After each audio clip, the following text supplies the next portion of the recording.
अस्सलाम वालेकुम वीवर्स, कैसे हैं आप सब। जो हमारा आज का टॉपिक है वो है लिबर्टेरियन थ्योरी। इससे पहले हम नॉर्मेटिव थ्योरीज़ के 2 लेक्चर पढ़ चुके हैं।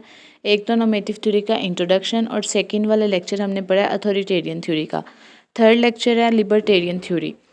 अगर आपने वो दोनों लेक्चर मिस कर दिए हैं तो डिस्क्रिप्शन में लिंक दे दिया जाएगा, आप ज़रूर देखिएगा। तो आज हम पढ़ते हैं लिबर्टेरियन थ्योरी क्या होती है। Libertarian theory normative theories of press की ही एक थ्योरी है जो ओरिजिनली आई थी लिबर्टेरियन थॉट से 16th सेंचुरी की यूरोप में। जब प्रिंटिंग प्रेस स्टार्ट हुआ यूरोप पे तो डिफरेंट बुक्स, पम्फलेट, बिलबोर्ड्स और मैगज़ीन्स वगैरह स्टार्ट किए। तो मुख्तलिफ़ घरों में जाती मैगज़ीन्स वगैरह ख़ुद एक एक घर में देने जाते। तो यहीं से ना लिबर्टेरियन थ्योरी का कंसेप्ट स्टार्ट हुआ। लिबर्टेरियन थ्योरी बिल्कुल अथॉरिटेरियन थ्योरी के ऑपोजिट थी, बिल्कुल उसके ख़िलाफ़ थी। अथॉरिटेरियन थ्योरी में क्या था कि जो तमाम मीडिया था, मैस मीडिया, वो क्या था, किसी न किसी अथॉरिटी के अंडर था। ठीक है, उसे किसी न किसी अथॉरिटी के अंदर रखा गया था। लेकिन लिबर्टेरियन थ्योरी में जो मीडिया है वो कहता है कि freedom of expression, freedom of speech इंसान का हक है। हर किसी का हक है कि वो अपने ओपिनियंस शेयर कर सकता है, बोल सकता है, वो अपनी राय रखता है, हर कोई अपनी राय रखता है।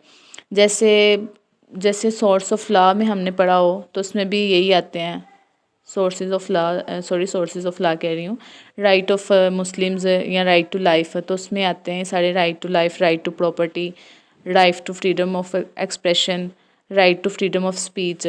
तो इसी तरह लिबर्टेरियन थ्योरीज़ भी इन जो रूल्स हैं सबको फॉलो करती है। वो कहती है कि हर इंसान को बोलने का हक है। ठीक है, हर कोई अपने एक्सप्रेशन को एक्सप्रेस कर सकता है। ठीक है, उसके बाद उन्होंने ये कहा कि जो लिबर्टेरियन थ्योरी का मतलब है, लिबरलिज़म का मतलब है इंफॉर्मेशन। तो इंफॉर्मेशन क्या है, एक नॉलेज है और नॉलेज एक पावर है। तो अगर आपके पास नॉलेज होगा तो आपके पास पावर होगी। ठीक है, और अगर आपके पास पावर होगी तो आपके पास बोलने का हक होगा। लिबर्टेरियनिज़म किसी भी अथॉरिटी से या किसी भी कंट्रोल या सेंसरशिप से फ्री थे। ठीक है, ये जब यूरोप में लिबर्टेरियन थ्योरी आई तो तब अथॉरिटेरियन सेंसरशिप का कोई कॉन्सेप्ट नहीं था। सेंसरशिप तो उससे बहुत बाद में आई, पहले लिबर्टेरियन थ्योरी ही थी। तो ये किसी भी अथॉरिटी के अंडर नहीं होती लिबर्टेरियन थ्योरी, किसी भी अथॉरिटी का कंट्रोल नहीं होता इसके ऊपर, कोई भी सेंसरशिप नहीं होती। इसमें हर किसी का आइडिया लिया जाता है, इंडिविजुअल का, और ऐसा बाकी गवर्नमेंट का भी, और किसी को मतलब कि इफ़ेक्ट नहीं किया जाता, किसी को नुकसान नहीं पहुंचाया जाता अपनी ज़ुबान वगैरह से, लेकिन हर किसी की राय ज़रूर ली जाती है। उसके बाद libertarian thoughts are exactly against or opposite to the authoritarian theory. ये मैंने आपको बता दिया कि जो लिबर्टेरियन थ्योरी थी वो बिल्कुल ऑपोजिट थी अथॉरिटेरियन थ्योरी के, बिल्कुल ख़िलाफ़ थी, क्योंकि authoritarian theory under the control थी और लिबर्टेरियन थ्योरी फ्री थी किसी भी अथॉरिटी से। उसके बाद स्ट्रेंथ और वीकनेस पढ़ते हैं हम इसकी लिबर्टेरियन थ्योरी की। तो इसमें ये आ जाती हैं, इसकी स्ट्रेंथ आ जाती हैं कि जो freedom of press will give more freedom to media to reveal the real thing happening in the society without any censorship और एनी अथॉरिटी ब्लॉकेज।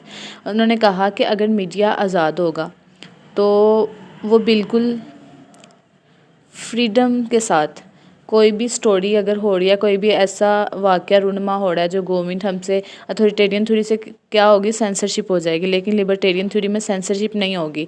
गवर्नमेंट के पास फ्रीडम ऑफ एक्सप्रेशन होंगे और वो आसानी के साथ जो स्टोरी जो हैपनिंग हो रही है उसे बिल्कुल सोसाइटी के सामने पेश कर सकेगी कि ये चल रहा है हमारी गवर्नमेंट ने या हमारी सोसाइटी में ये चल रहा है।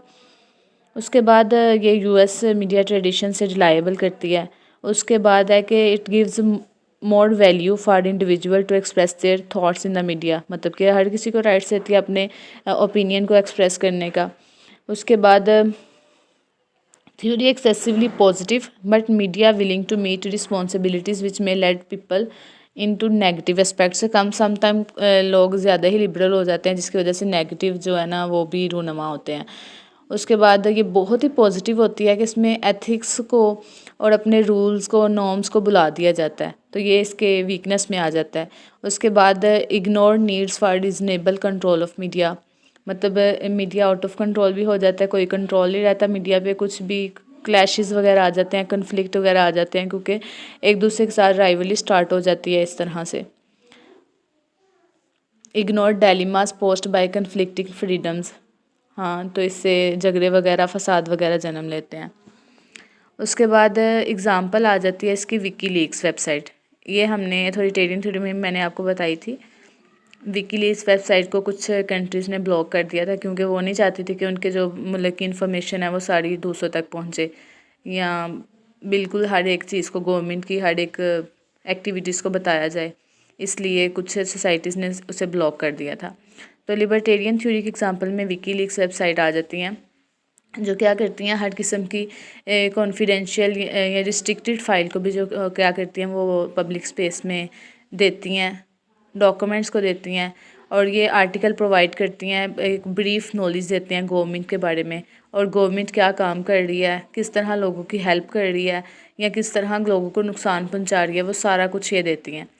उसके बाद सोसाइटी में क्या हो रहा है, उसके बाद ये सारा कुछ बताती हैं, और लोगों को एक चॉइस देती हैं कि ये लीडर अच्छा काम कर रहा है कि नहीं कर रहा, और फ्यूचर में लोगों की हेल्प करती हैं कि वो किस लीडर को चूज़ करें या अपना प्रेसिडेंट कौन सा इलेक्ट करें। उसके बाद ये है कि समटाइम दिस डॉक्यूमेंट्स में वर्क अगेंस्ट द गवर्नमेंट, हाँ तो समटाइम ऐसा भी होता है कि जो वो डॉक्यूमेंट प्रोवाइड करते हैं वो गवर्नमेंट और अथॉरिटी के ख़िलाफ़ भी चल रहे होते हैं, तो इसलिए बहुत से जो कंट्रीज़ होते हैं ना वो अलो ही नहीं करते लिबरलिज़म को, लिबर्टेरियन थॉट्स को, क्योंकि ये गवर्नमेंट को इफ़ेक्ट करती है। इसी के साथ हमारी वीडियो ख़त्म होती है। अल्लाह हाफिज़। नेक्स्ट वीडियो में हम पढ़ेंगे सोशल रिस्पॉन्सिबिलिटी थ्योरी।